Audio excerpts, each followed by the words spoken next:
Hi, I'm Brad Robinson, and today I'm going to talk with you about 10 things that we can do to be supportive of the betrayed spouse during the holiday season.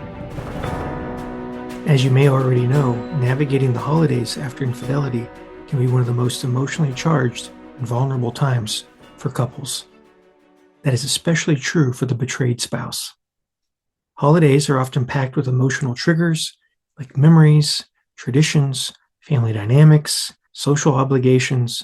And on top of all of that, there's this pressure to be joyful, to have your act together, to act like nothing's wrong in your life, that you're perfect. For the unfaithful partner, this is a powerful opportunity to show up emotionally, not by fixing everything, but by being present and by being proactively supportive. I want to go over with you today 10 ways that we can navigate infidelity during the holiday season. The first is start with a holiday check-in conversation.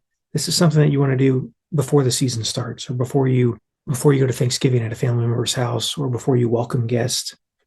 You want to have a check-in conversation before Christmas, before other holidays that you may celebrate. And the conversation may go something like this. The holidays are coming up, and I want to make sure we approach them in a way that supports you. Are there things you're worried about that might be triggering? Is there anything you'd like to skip, change, or do differently this year? Many betrayed spouses feel like they have to fake their way through traditions that may feel tainted. Asking that and giving that by being proactively supportive, you're giving them permission to rewrite the script on how things should normally go. The second way that we can turn our negative cycles into positive cycles during the holiday season is don't assume, but ask what your mate needs. Do they want you to participate in certain gatherings or not? Are there certain songs, locations, or even people that are triggering? Do they want to celebrate as usual, or do they want to simplify things or try something new? So, a question that you can ask is, what would help you feel most supported this year? What can I do to make this day and this holiday season what you need it to be? What you're trying to convey is that you're making the betrayed spouse's emotional safety the priority, not social appearances or expectations. The third thing that you can do to turn our negative cycle into a positive cycle this holiday season is offer pre-assurance before every event. By pre-assurance, I mean you're being proactively supportive versus reassurance, which is usually something you give after something bad has happened or after somebody already starts to feel bad. We want to give pre-assurance because that is being proactively supportive. It's letting our mate know, I'm thinking about you. You're on my mind. I'm thinking about you. You're important to me. You matter to me. So whether it's a family gathering, party, or traveling, something you can say before you go is just so you know, I'll be by your side the whole time. If anything feels uncomfortable, we can step out or leave. Your comfort is more important than anything else. What this gives somebody who's been betrayed is an emotional exit plan. It also reinforces your role as their emotional ally, not someone that they have to manage. And it takes the pressure off of them to feel like they have to manage the situation.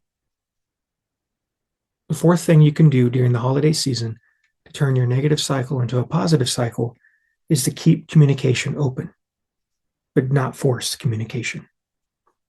So you can check in gently without interrogation. So you can ask, how are you doing right now? Where are you at from 1 to 10? I just want to stay tuned in so I can support you. Little questions like that make it easier for people who've been betrayed to speak up without needing to explain or justify their feelings. The fifth thing that you can do during the holiday season to turn our negative cycle into a positive cycle is make room for grief. Holidays frequently stir up sadness, anger, even numbness. Even in those moments that seem happy, you can say something like, it's okay to not be okay during this season. You don't have to smile for anybody, especially not for me.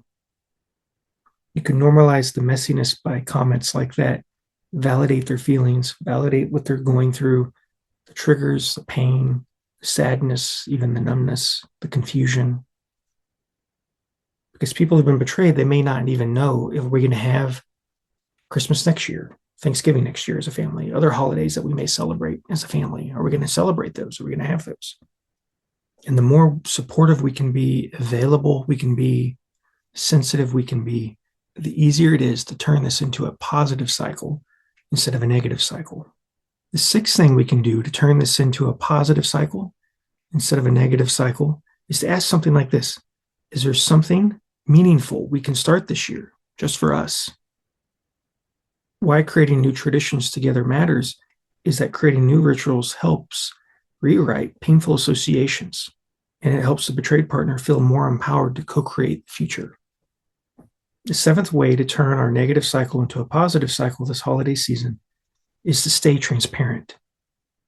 The holidays are full of extra errands, texts, outings, and parties, which can become trigger minefields. So we want to be proactive. Something you can say to help be supportive of your betrayed partner is, here's what my schedule looks like today. If anything changes, I'll let you know right away. I don't want there to be any doubt or fear that you have. Comments like that remove secrecy, and they show consistent effort to be trustworthy without being asked. The eighth way we can turn our negative cycle into a positive cycle is we can protect the betrayed partner's boundaries with others. So if you're around friends or family who know about the betrayal, or worse, maybe they were even involved, don't leave your mate to emotionally fend for themselves. Something you can say to other people if needed is, this isn't a time or a place for any uncomfortable questions. We're focused on healing and supporting each other. Showing loyalty to the betrayed spouse must be visible, especially in social or family settings where old dynamics are at play. The ninth thing you can do to turn negative cycles into positive cycles is to be ready for flashbacks or mood swings. You might be laughing together one minute, and then suddenly the betrayed partner shuts down. That doesn't mean you've done something wrong.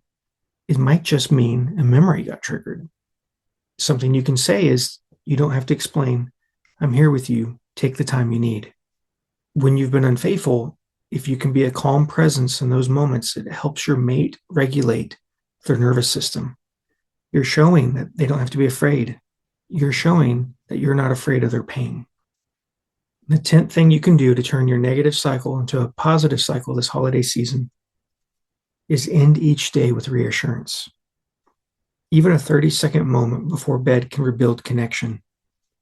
If you've been unfaithful, you can say something like, thank you for showing up today. I know it's not easy. I'm proud of how you're facing this. I'm grateful we're doing this together.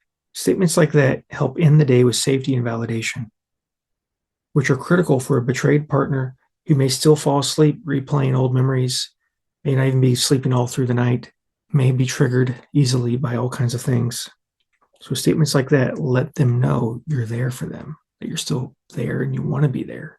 It can be helpful if the person who had the affair has an attitude of, I'm willing to do whatever I have to do to help you get better. By being emotionally supportive, by being proactive, by just being present, I'm willing to show you that I'm willing to do whatever it takes. That attitude can change everything. And these are 10 ways for people who've been unfaithful to show that attitude to the betrayed partner. I want to segue, if you'll stay with me for a few more minutes, on how our program at Healing Broken Trust differs from normal marriage counseling. What we offer in our program is a clear plan versus usually what marriage counseling offers is no plan. At Healing Broken Trust, we show you exactly what to work on first, second, and third. And typically, couples therapists don't have a clear plan for these kinds of situations. Part of what we do at Healing Broken Trust is we focus on the 20% of actions that drive 80% of the results. However, most therapists are generalists. They're not infidelity experts. They often treat it as equal to other issues couples face, which just re-traumatizes the injured partner. What we offer is a process that is focused and fast.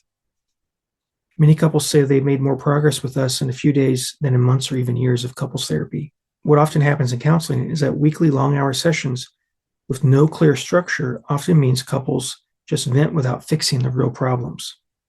We're experts in healing infidelity versus general help that you may get in a couples therapist office.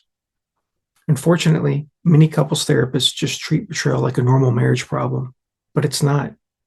At Healing Broken Trust, we've helped thousands of couples compared to other couples therapists.